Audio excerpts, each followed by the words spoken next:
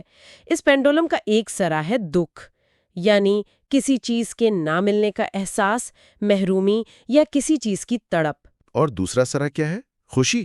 حیران کر دینے والی بات یہ ہے کہ دوسرا سرا خوشی نہیں ہے، بلکہ وہ ہے شدید بیزاری یا بوریت۔ ارے بیزاری، مطلب جب چیز مل جائے تو بیزاری؟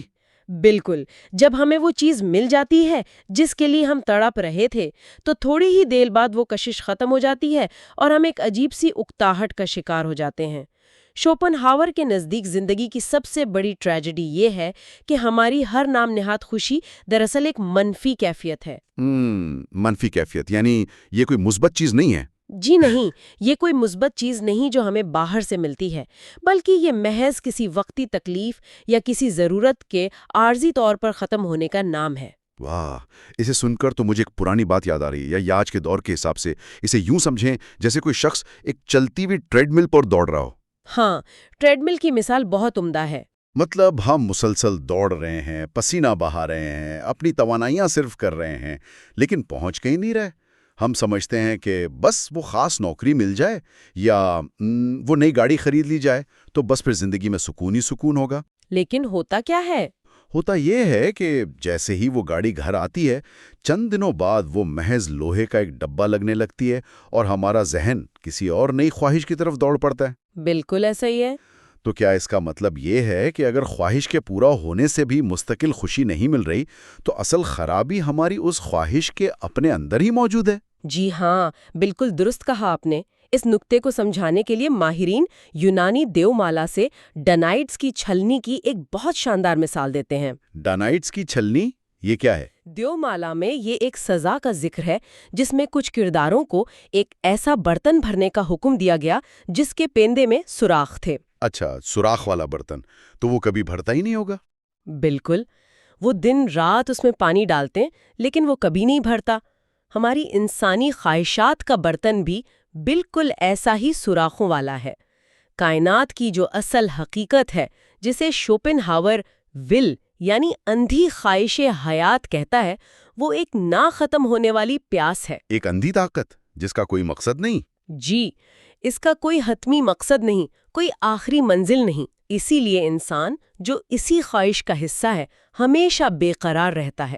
وہ جو خوشی تلاش کر رہا ہے نا، وہ ایک بھکاری کو ملنے والی اس بھیک کی طرح ہے جو اسے آج محض اس لیے دی گئی ہے تاکہ وہ کل دوبارہ بھوکا رہ سکے۔ یہ تو واقعی ایک انتہائی ہولناک تصویر ہے۔ مطلب اگر زندگی اتنی تکلیف دہ ہے اور یہ چھلنی کبھی بھرنے والی نہیں ہے تو یہاں میرے ذہن میں ایک انتہائی اہم اور تھوڑا کڑوا سوال ابھرتا ہے۔ جی، کیا سوال؟ اگر زندگی کا دوسرا نام ہی دکھ اور جدوجہد ہے تو کیا اس زندگی کو یہ ختم کر دینا یعنی خودکشی کر لینا اس دکھ سے بچنے کا سب سے سیدھا اور فوری حل نہیں ہے؟ یہ تو ایک غلط راستہ لگتا ہے، لیکن بظاہر حل تو ہے۔ یہیں سے شوپن ہاور کی سوچ عام فلسفے اور عام انسانی نفسیات سے بالکل مختلف سمت اختیار کر لیتی ہے۔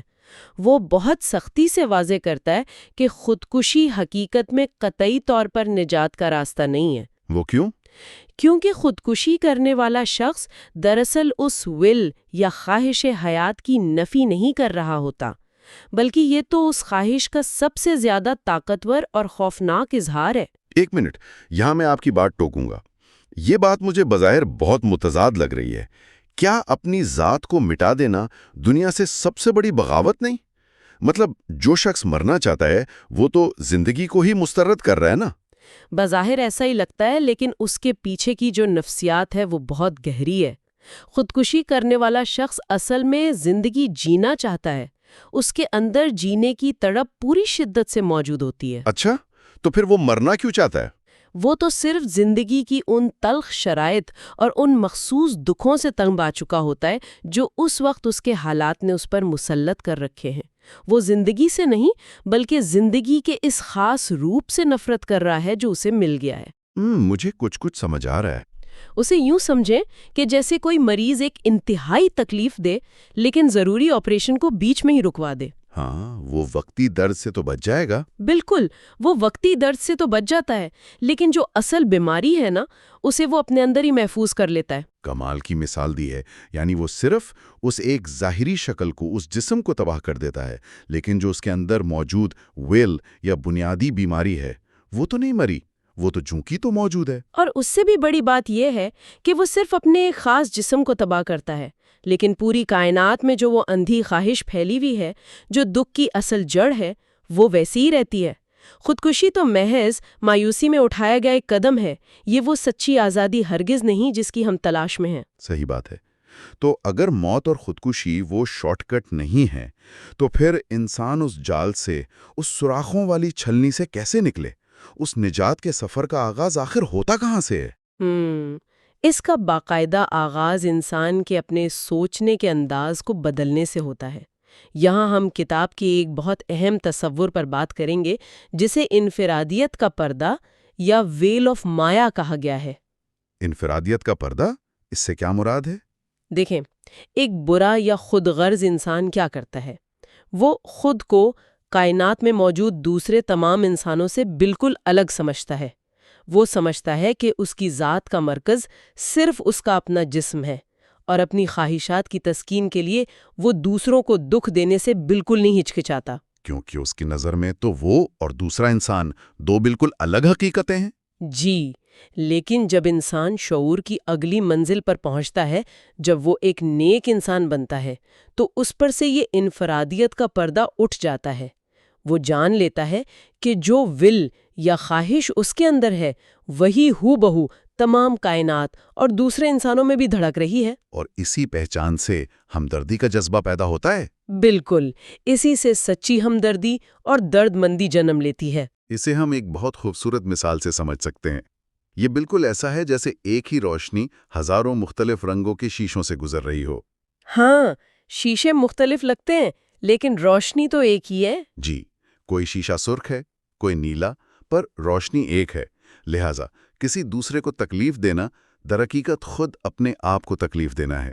بالکل صحیح کہا۔ اور یہیں سے دوسروں کے لیے ہمدردی رکھنے کا پہلا طریقہ واضح ہوتا ہے۔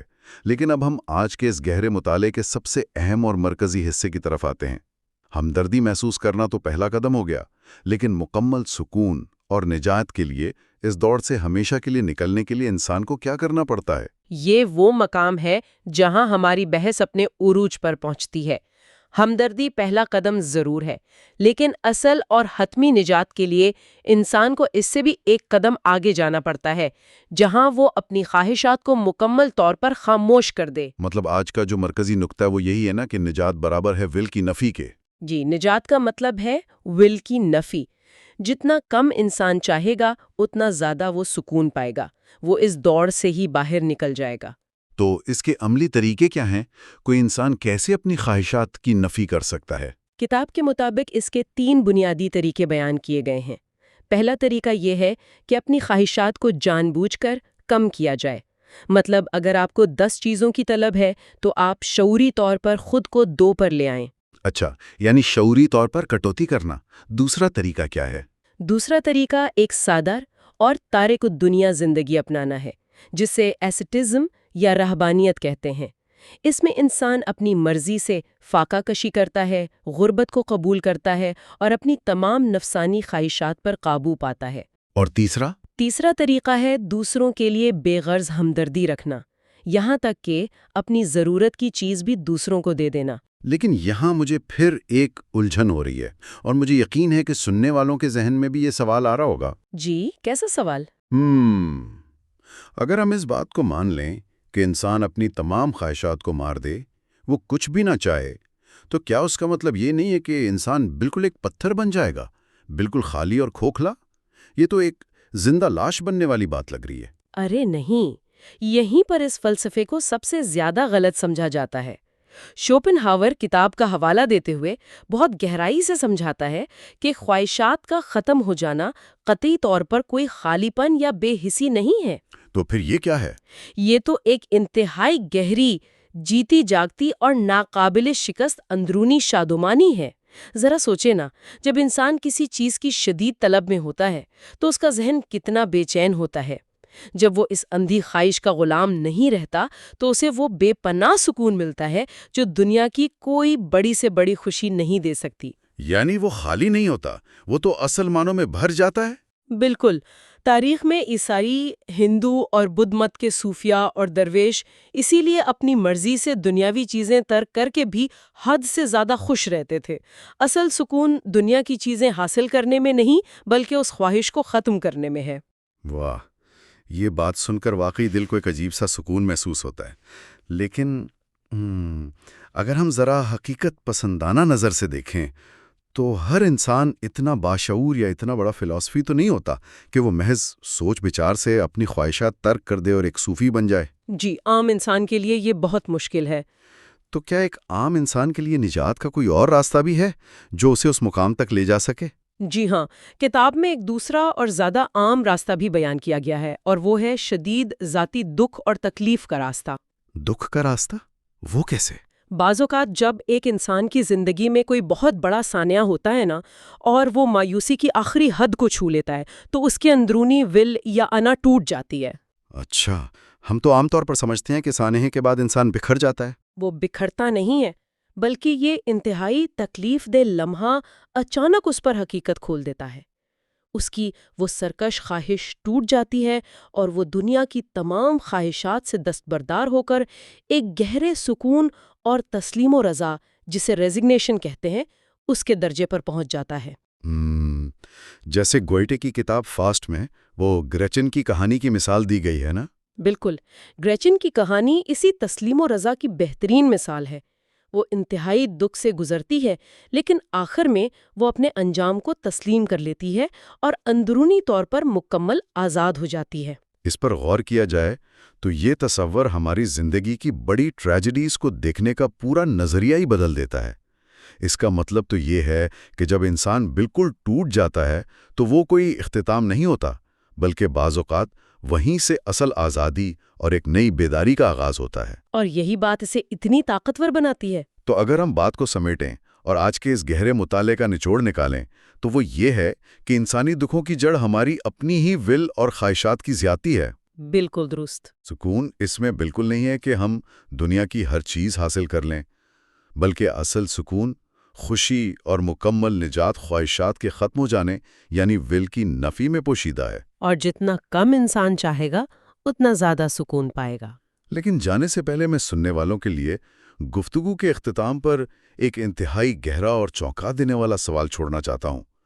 کتاب کے آخر میں مصنف کہتا ہے کہ جب تمام خواہشات ختم ہو جاتی ہیں تو جو کچھ بچتا ہے وہ بظاہر کچھ بھی نہیں یا نتھنگنس لگتا ہے۔ جی، اور انسان اس خالی پن یا عدم سے ڈرتا ہے۔ بالکل، لیکن ذرا سوچئے، کیا واقعی ایسا ہے؟ کیا وہ عدم واقعی ایک کھوکھلا پن ہے؟ یا پھر یہ ممکن ہے کہ ہماری یہ خواہشات سے بھری، دباؤ کا شکار اور بھاگتی دوڑتی زندگی ہی ایک فریب اور جھوٹ ہو، اور وہ جسے ہم کچھ بھی نہیں سمجھ رہے ہیں وہی دراصل کائنات کی واحد، ٹھوس اور پرسکون حقیقت ہو جس کی ہمیں ہمیشہ سے تلاش ہے۔ یہ واقعی ایک بہت گہری سوچ ہے۔ جی، اور اگر آپ کو یہ سمری پسند آئی ہو تو کوئکلیٹ سمریز کو سبسکرائب کریں تاکہ آپ مزید ایسی زبردست کتابیں آسان انداز میں سمجھ سکیں۔ بہت شکریہ۔